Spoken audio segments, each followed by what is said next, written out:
Quando eu era criança, eu era conhecido como menino do asilo. Isso porque eu nasci e fui criado numa rua aqui de Pedro Leopoldo que o pessoal da cidade conhece como asilo. Que não é uma boa referência não, sabe? Porque é uma rua onde o tráfico de droga é tradição, né? Então, assim, foi um dos primeiros pontos de droga da cidade e é um dos principais pontos de droga da cidade até hoje. Que esse é o maior problema que a gente enfrenta lá. Então, acaba que quem vem de lá recebe esse nome. E então eu carreguei isso na minha infância e na adolescência, mudou, né, o nome. Aí parou de ser menino do asilo e passou a ser Beto do asilo. E eu carreguei isso até que, com muito esforço, mas muito, muito, muito mesmo, eu consegui formar uma faculdade e me tornei professor. E desde então comecei a dar aula em escolas e passei a ser conhecido como professor Roberto Leles. Dei aulas durante muito tempo da minha vida, né? Foram 14 anos atuando na área de educação, né? Como professor de educação física. Até que eu comecei a perceber que se eu quisesse enriquecer, prosperar na minha vida, sendo professor, eu não conseguiria atingir essa meta, né? Porque toda vez que você ganha um salário fixo, você ganha um fixo. Então você ganha um X e você morre com um X, né? Você nem aumenta nem abaixa. Esse que é o preço da estabilidade, né? Você é estável, você nem sobe nem desce. E eu queria um pouco mais na vida, né? Eu acho que essa é a meta do ser humano, né? O ser humano ele quer um pouco mais e a gente não pode ser hipócrita de falar que a maioria de nós, né, quer isso, né? Inclusive eu. E é por isso que eu decidi começar a empreender. Aí montei uma empresa, uma academia, comecei a empregar pessoas, comecei a crescer no ramo, vendi uma academia. Depois eu criei uma marca, né, chamada L5 Sports, que as pessoas me conhecem hoje como L5, né? Então eu saí de menino do asilo para Beto do asilo, para professor Roberto Leles e agora as pessoas me conhecem como L5. E essa é a minha trajetória, tá, gente? E agora estou entrando na política. E entrando na política, eu trago essas experiências comigo, né? Por que eu estou falando isso, né? Porque há um tempo atrás fizeram um post aí falando sobre os empresários que entram na política, né? Que, assim, o pessoal estava criticando o empresariado que está na política. Pô, eu sou empresário também, então hoje eu sou empresário, né?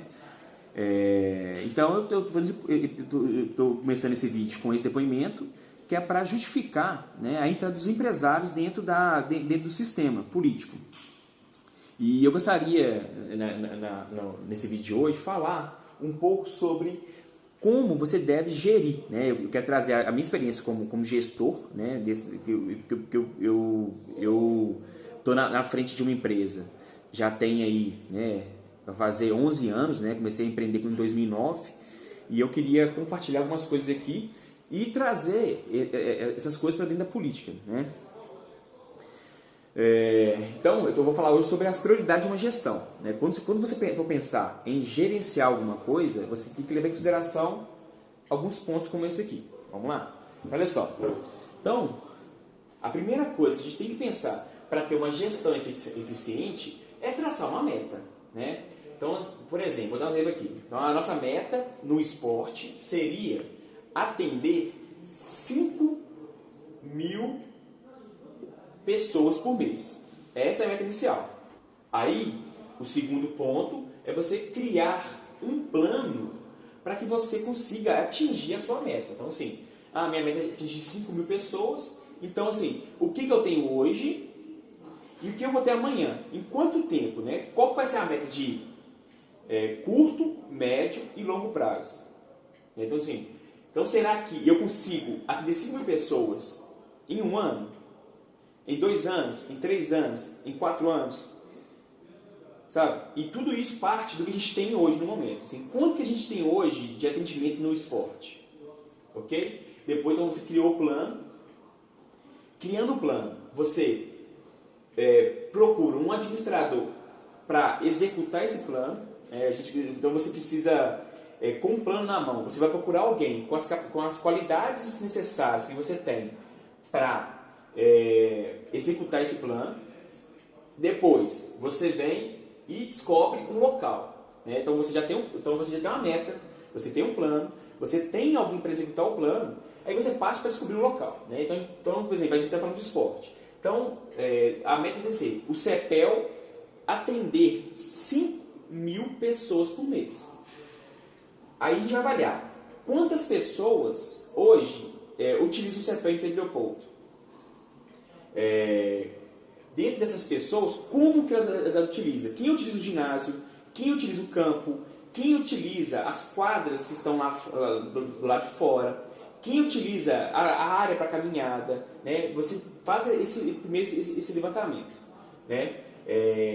E depois você vai estudando o local para saber como é que esse local pode atender 5.000 pessoas por mês. Depois que você tem um local, né, definido, você vem para a parte de limpeza. Então, assim, o local ele tem que estar limpo. Então assim, antes de começar qualquer coisa, você tem que ter o espaço, e esse espaço ele tem que primeiro estar limpo. Aí eu estou falando de capinar, de varrer, de lavar, sabe? Então, muitas vezes, quando você tem um espaço e você mantém ele limpo, as pessoas utilizam porque as pessoas gostam de estar em lugares agradáveis, sabe? E lugar sujo, cheio de mato, atrai pessoas que gostam de ficar escondida. Então, a limpeza é um ponto primordial nesse projeto. O outro ponto vai ser equipamentos. Né? Quais equipamentos eu tenho para atender essas pessoas? Isso vai definir muito o público que vai utilizar. Como, por exemplo, você tem ali, seu equipamento é uma quadra e uma trave. Como que é o estado dessa quadra e dessa trave? E quem utiliza uma quadra com gols? Sabe? A gente joga futebol e handball, por exemplo. Então você vai ter esse público lá. Né? Aí não, eu tenho a quadra com a trave, com poste e rede de vôlei. Então senão a gente joga handball, futsal e vôlei. Eu tenho uma cesta de basquete. Então quanto mais equipamento você tem, maior será a possibilidade de atendimento de pessoas. Né? Você definiu os equipamentos. Né? O que precisa para manter esse equipamento funcionando? Né? Você precisa pintar o gol, você precisa pintar a quadra, o que você precisa? Beleza. Definiu o equipamento. Você vem para os operadores, né? Quando você está de operadores, né, a gente tem que lembrar que a gente precisa de segurança, a gente precisa de zeladores, a gente precisa de almoxerifado, a gente precisa de professores. São N possibilidades. Então assim, por exemplo, a gente vai abrir o CEPEL então para ser um parque. O CEPEL vai ser um parque municipal, onde as pessoas irão lá para fazer caminhada, para ler, para conversar, para namorar, para fazer exercício físico. Então, quais operadores a gente precisa? A gente precisa de seguranças, a gente precisa de almoxerifado, por exemplo, a gente precisa de pintores, carpinteiros, a gente precisa de pessoas para manter o local limpo. A gente vai começar com escolinhas esportivas, então a gente precisa de professores para ensinar modalidades. Então, o foco vai ser ensinar modalidades. Não, a gente quer uma equipe de competição. Então a gente vai ter treinadores esportivos. Então tudo depende da meta. Se a meta for 5.000 pessoas, o comportamento é 1. Aí o objetivo então vai ser formar competidores. Né? Tudo depende da meta. A nossa meta aqui, no caso, é de 5.000 pessoas. Porque quando você está de serviço público, você tem que entender a maioria. Né? Beleza. Aí a gente parte para o 8º ponto, que seria o atendimento aos consumidores. Então, assim, não adianta você querer abrir o CEPEL, por exemplo, sem antes passar por tudo isso aqui. Porque senão vira bagunça. E isso aqui, você demora um tempo para planejar, né? Você pode demorar tipo, de um mês até um ano para planejar, mas depois que você planeja, as coisas acontecem de forma natural. Né? Então é por isso que é importante você definir um plano. E, pessoal, quando a gente trata de empresário, né, e de novo defendendo a questão do empresariado, que geralmente se você quer empreender, você tem que entender que às vezes você vai ser tudo isso, né? Eu quebrei 3 vezes já na minha vida, quer dizer, agora foi a 4ª com o Covid-19, e até então, há 4 meses atrás, quando a empresa quebrou, né? Eu fiquei sozinho aqui e eu tive que fazer tudo isso. Eu tive que criar um plano, eu tive que administrar um plano, eu tive que limpar, eu tive que consertar a parede. Então eu mesmo fiz tudo, né? E quando eu contratei a primeira pessoa para voltar a me ajudar a operar a empresa, a pessoa ela é formada em contabilidade, e eu perguntei para ela assim, né? Olha só, a minha prioridade hoje é limpeza. Você limpa? Ela falou assim, tudo bem. Eu posso fazer a parte da contabilidade para você e posso te ajudar na limpeza. Se ela virasse para mim e falasse assim, não, eu não limpo, eu iria contratar primeiro uma faxineira, né? Porque a prioridade de uma organização é a limpeza, sabe? Então, esse é um ponto que a gente tem que discutir nas políticas públicas, né?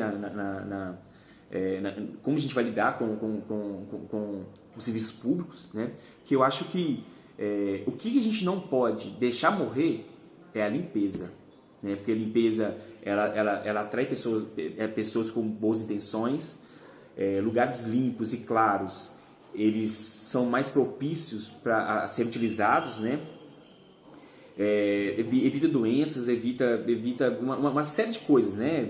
Então, por isso que dentro da minha organização, a primeira pessoa que eu contrato é a faxineira, e a última que eu mando embora é a faxineira.